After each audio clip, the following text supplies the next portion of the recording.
Good evening and welcome to Biafra Truth Network Weekly Reports, where we bring you the latest developments with accuracy, professionalism and in-depth analysis.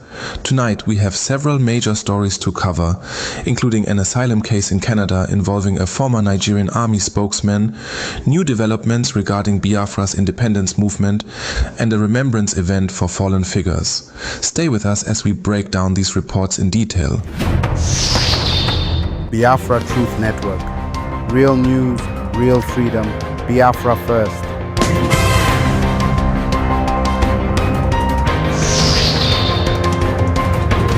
Liftoff will start in T-minus 10 seconds.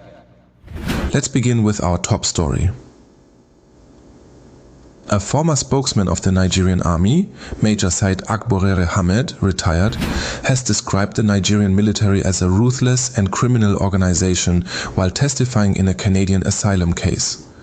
The case, which was reviewed by Canada's Ministry of Citizenship and Immigration, centered on whether Mr. Hamed had directly contributed to crimes against humanity committed by the Nigerian army.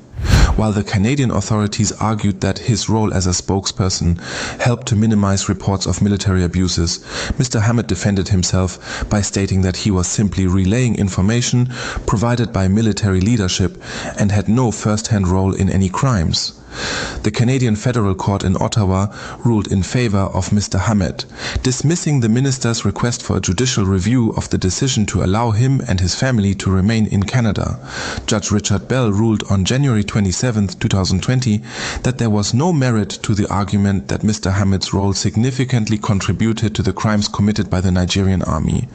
This case has once again brought international attention to alleged human rights violations by the Nigerian military, which has been linked to massacres in Zaki Biam, Odi, Obigbo, Zaria and, more recently, the Lekki tollgate shooting.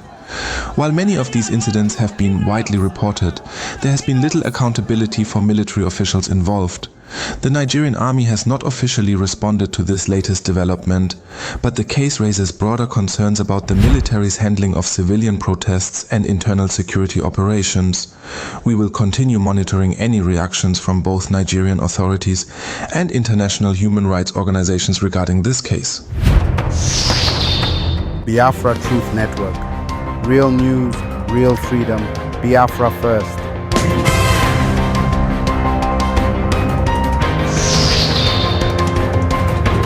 Liftoff will start in T-minus 10 seconds.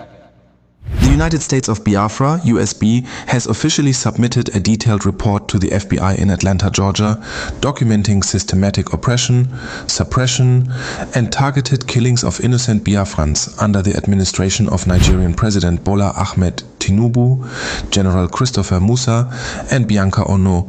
Dr. Ugoeze, Chief of Staff and Deputy Prime Minister of the United States of Biafra, confirmed that the FBI has received and documented the report, which outlines the Nigerian government's continued efforts to disrupt Biafra's self-determination movement.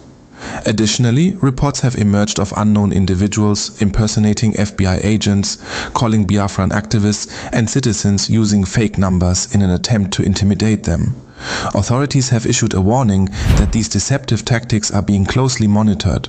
As the United States of Biafra continues its peaceful and legal pursuit of sovereignty, international bodies are expected to take a closer look at the ongoing human rights violations in Nigeria.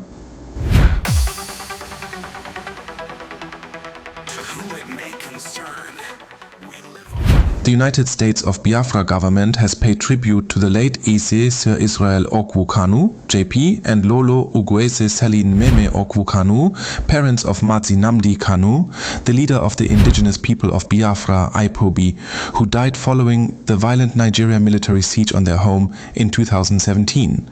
During Operation Python Dance 2, the Nigerian army invaded their residence, killing 28 unarmed Biafrans in a brutal military raid. The shock and trauma of the attack led to their untimely passing, a tragic loss that remains deeply felt within the Biafran community. The United States of Biafra government, along with millions of Biafrans worldwide, has reaffirmed its commitment to honoring their memory and ensuring that those responsible for such atrocities are held accountable. Their sacrifice will never be forgotten. Biafra Truth Network. Real news, real freedom. Biafra first.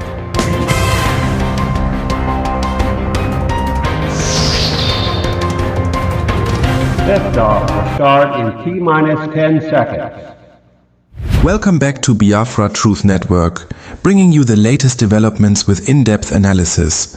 In a major diplomatic move, the Canadian Embassy has reportedly denied visas to Nigeria's Chief of Defense Staff, General Musa, along with other senior military officials. These officials were scheduled for an official engagement in Canada, but the rejection has sparked discussions on the implications for Nigeria's global diplomatic and military standing.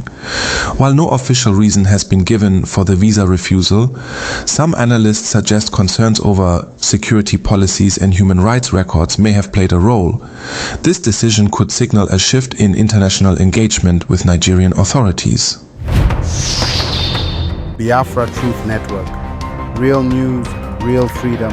Biafra first.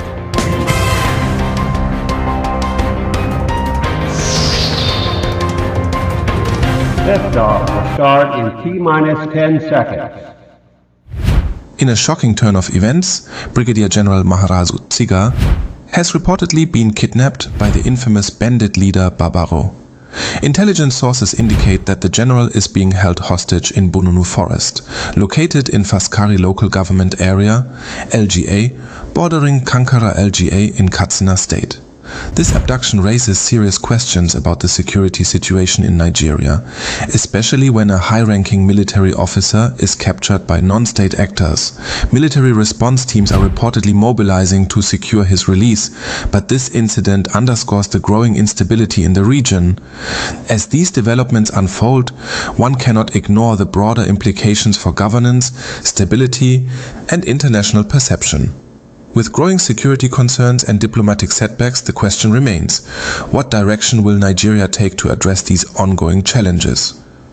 Meanwhile, in a region like Biafra, there is increasing discourse on self-determination and security governance, as Biafrans look for solutions that prioritize stability, safety, and self-reliance. The United States of Biafra government continues to advocate for a structured and secure system, offering a model for leadership and self-governance. As we keep a close watch on these critical developments, Biafra Truth Network remains committed to providing you with independent, in-depth and factual reporting. Stay with us as we bring you updates on these evolving stories. Follow us across all platforms for real-time updates. I'm James Onyemachi, and this is Biafra Truth Network, where truth meets fearless journalism. Biafra Truth Network. Real news, real freedom. Biafra first.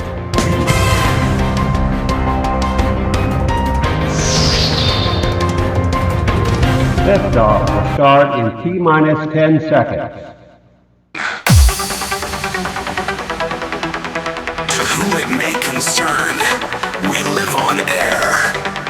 This is Biafra Truth Network. Breaking news report bring.